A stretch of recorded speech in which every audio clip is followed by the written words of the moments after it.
Welcome back to Hoochos. Today on Hoochos, I'm going to be 3D printing and time-lapsing this. This is a miniature Bato bucket hydroponic system that you can 3D print at home to grow micro tomatoes indoors for snacking on all year round. Alright, so the things you'll need today. You'll need some kind of storage container that you can house the 3D printable Bato buckets on top of so that we can have them drain back down into the res below. You'll need some 40mm pipe that you can drill out for the return and an elbow for the pipe so that you can have it drop back down into the res that you choose.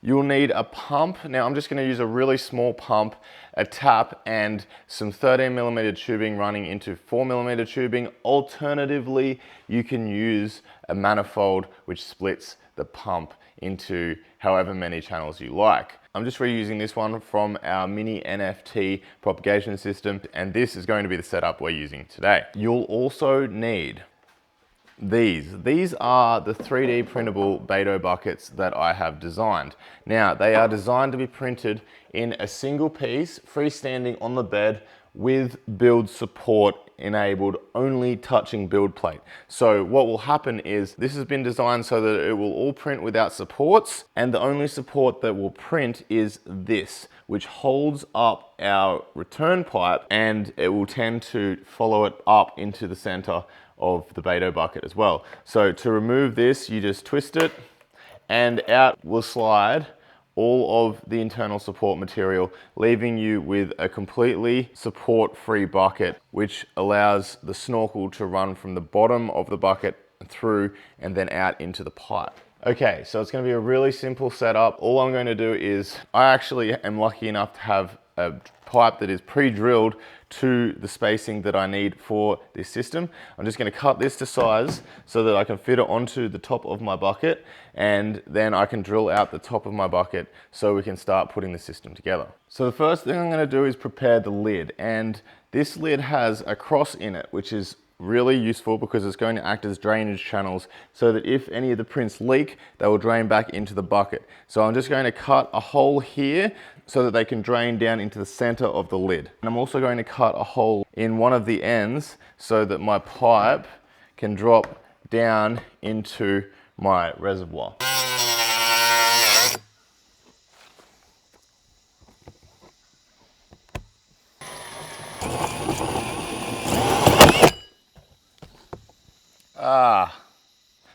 Well, I've ended up with a bigger hole than I needed. But that's okay, because it'll be mostly blocked by the system, so.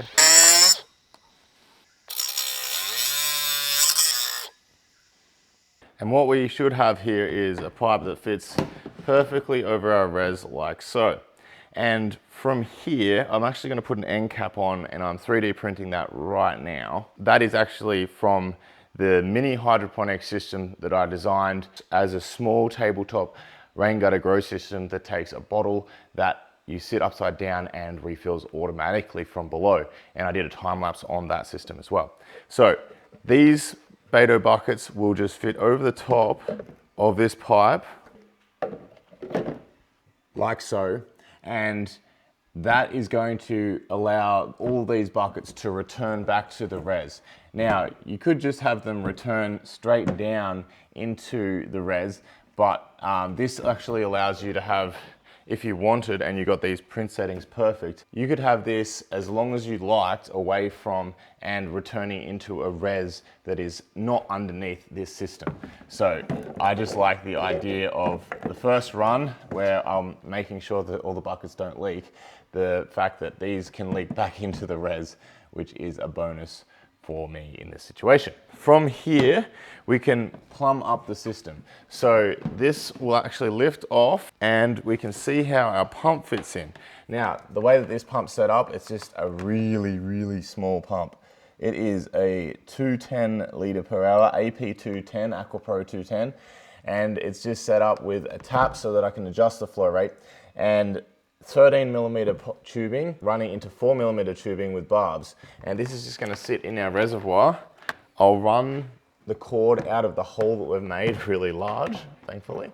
Because there's 4 buckets, I'm going to have 4 lines. So I can actually shorten this 1 line, but I'm not going to because this isn't actually going to do any harm because there's enough pressure for all of these 4mm pipes. So I'm going to drill 4 holes in the lid, which are each 4mm, and I can just run the pump straight out this hole like that.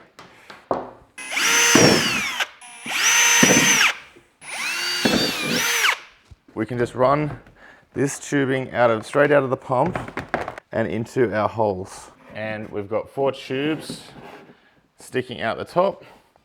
We can place our buckets straight over the top, and these are going to be the feeder tube for the plants that we have in the system. So they will just stick up and feed into our buckets like so.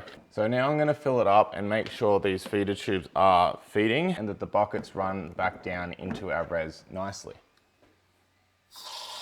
And to test it, I'm just going to put the lid back on, plug it into the power point. Wait, hey, beautiful. And as you can see, all of our 4mm tubing is feeding, which is fantastic. And as you can see, our buckets are filling up nicely and they should start draining into our pipe once they reach that water level, which is exactly what I want. Okay, I'm now going to actually tip these out and fill them with grow media. And these are all holding water really nicely. I'm actually rather surprised. There's only one that's got a leak, and it's coming out of one of the print lines, but the rest are all holding water really nicely. So yeah, pretty happy with that print. Okay, so the grow media I'll be using today is perlite, just a coarse grade of perlite, which I use for all my Bato bucket systems. And I'm just going to be filling these up like so.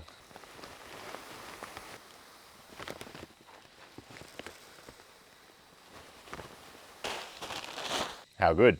And we can take those inside and then add them on top of our hydroponic system. Just before I do that though, I'm going to mix the nutrients. So it's 30 liters, this container. Here I have 30 grams, 1 gram per liter of NitroCal and 30 grams, 1 gram per liter of the Diamond Spec T. And I've also got a hydroponic pH adjuster to raise my nutrient because it will need that. So I'm just gonna add the tiniest dash of the pH adjuster because it only needs about 3 mils to get up to where I need it to be. Then I can mix that in and add in my calcium nitrate first. And then I can add in my Diamond Spec T, the other nutrients.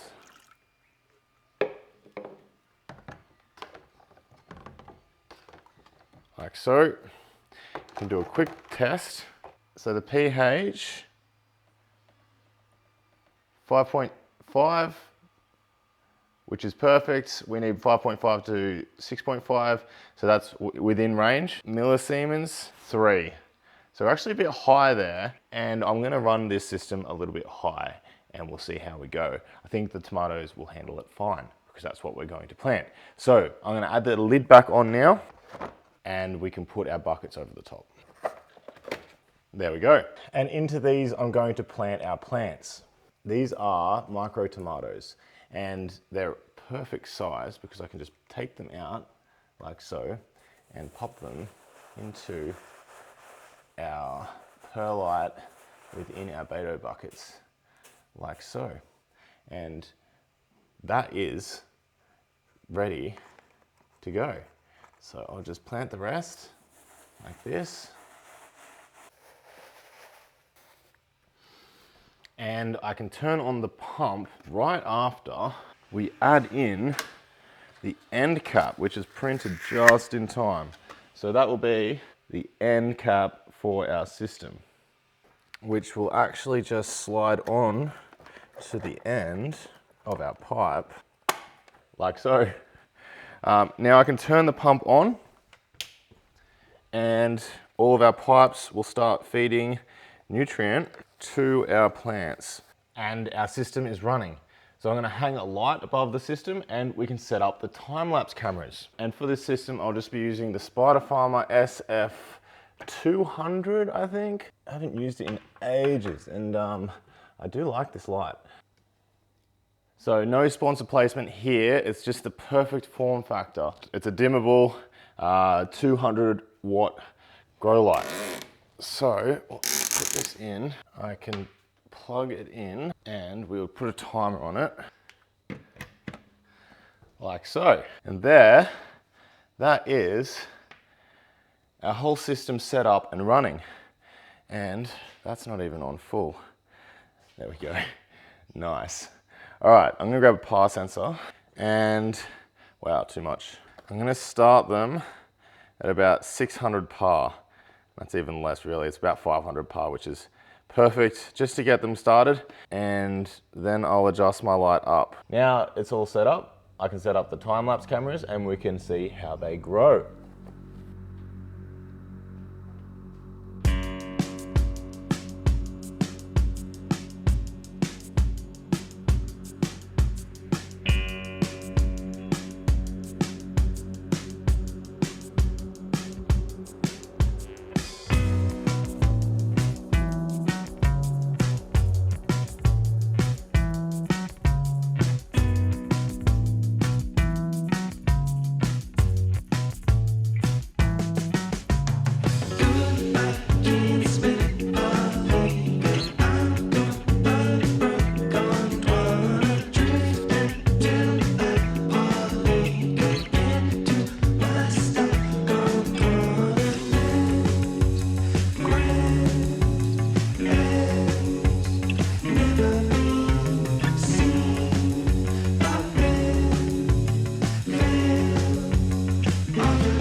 And will you have a look at that result? I am super excited by the way that this system performed, and I think that the marrying of the miniature Bato bucket, the 3D printable Bato bucket system, with the micro tomatoes was absolutely perfect. I love this form factor of tomato bush, and I think it's a fantastic addition to everybody's indoor garden because you can have fresh snacking tomatoes all year round in a form factor that you can fit into anyone's life. The system performed really well, and that rarely ever happens for me. There's usually some caveat. I was planning on putting the pump on a timer, however, the pump was just on continuously for the whole grow. Towards the end, the light was on maximum and it was positioned about 12 inches above the canopy. And for reference, this is a 2000 watt grow light, so you can basically scale that to whichever grow light you have and it should work for you. The timer was on for 17 hours and off for 7 hours. You can play with that if you like, but that is the setting that this light was on most of the grow. There was a point there where I had it on 24/7 for a week or so by accident. I let this run dry once or twice, but only for a day or so. But because of the media and the buckets themselves, the plants never really experience this because there is redundancy within the system. The media will hold nutrient, the buckets will hold a small amount of nutrient. And I've found that this variety of tomatoes, the micro tomatoes, are very resilient. I did actually install a float valve into this with the intention of having a reservoir next to the system that would automatically top up the system, and that would be a really good addition for anyone building this system at home. So the grow light used here was a Spider Farmer SF2000, and I've been really happy with how this grow light performs, so I'm happy to recommend it. One issue I did have was the 4mm pipes. If they're placed directly onto the Jiffy pellet that the plant grows out of, the roots will grow up the 4mm pipe, blocking that pipe for the individual plants that are fed by it. Keep an eye on those pipes, maybe move them around as the grow progresses, and you won't have that problem. The way that I pollinated these was to come along with a sonic toothbrush and just tap the back of the flowers, releasing the pollen from the back of the flower forward to the front of the flower. I also had a fan on these plants, which is an extremely important part of indoor growing,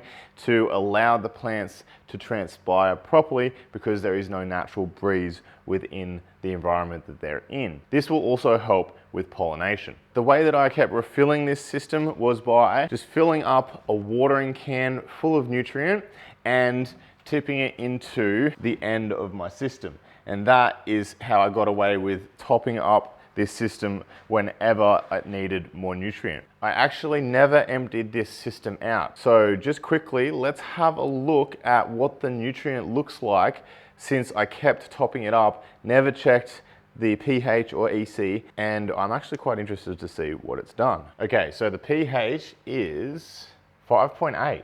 So the pH is dead on. And the EC, now remember we started the EC, at 3, and the EC has gotten up to 4.89. Now this would be because the plant is selectively transpiring water and leaving the nutrients within the system as it grows. And there's actually not a sign of nutrient burn on these plants. So that's interesting. Although tomatoes can actually withstand fairly high ECs, and a lot of tomato growers will run their plants at higher ECs than I do. So that's definitely something that we might play with in the future, considering that this nutrient is actually specifically for tomato plants, being the Campbell's Diamond Spec T, T being for tomato. Actually, at the start of that time lapse, I noticed that it was the most responsive growth that I've seen in tomato plants that fast before in any of my time lapses. It was actually beautiful to watch that time lapse. So I may actually be bumping up my nutrients in my outdoor NFT tomato system that I am currently doing a video on and excited to bring to you, because these ones have performed so well at that higher EC. I love these tomato plants, and I'm actually planning a ton of new systems with this style of tomato. As you can see here, I've been propagating them like mad, and they're just a beautiful consolidated little tomato plant. Look how well suited they are to indoor propagation. The perfect form factor. And they just work perfectly in propagation trays and in small indoor systems with limited space. And because the root systems aren't large, you can have them in small NFT systems and they won't overwhelm those systems. All right, the taste test. Oh wow, they're really sweet and they burst in your mouth. It's like these are really tasty tomatoes. I think that's because of the higher EC. I need a bricks meter because these are actually, I'd say these are really high bricks. And for those who don't know, bricks is a measure of flavor, a measure of sweetness within a fruit. So you can actually scientifically measure how tasty a tomato or any edible plant is, which is quite interesting, and we may well go down that path. So now what we're going to do is we're going to pull one of these plants out and inspect the root system. So we're just going to pull the tomato plant out of our Bato bucket. That is the form factor of the plant, and I can remove it from the Bato bucket. There it is.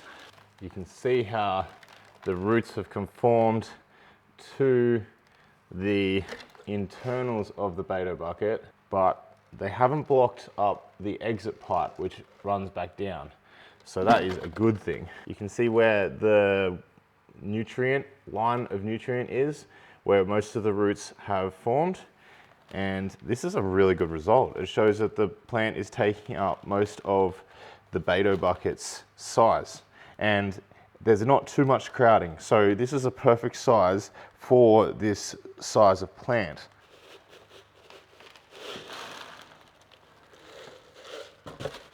There we go. And same again, the roots aren't wanting for space. And again, perfect size grow media container for the style of plant. And there it is. That's how you grow hydroponic micro tomatoes in a miniature Bato bucket tabletop system that you can 3D print and grow at home to feed your family. I really hope you enjoyed this episode of Hoochos. It's one of the few overwhelming successes that we have on this channel. So I'm just going to bask in that for a moment, and I'll leave you doing some happy hydroponicking. I'll see you next time on Hoochos. So good. Oh, actually delicious too. Just gonna rob them of their fruit. You actually have no idea how hard it was to not snack on these as the time lapse was happening, because they started to turn red and I was like, I really, really want to try it, but I suffered. The things I suffer for you guys.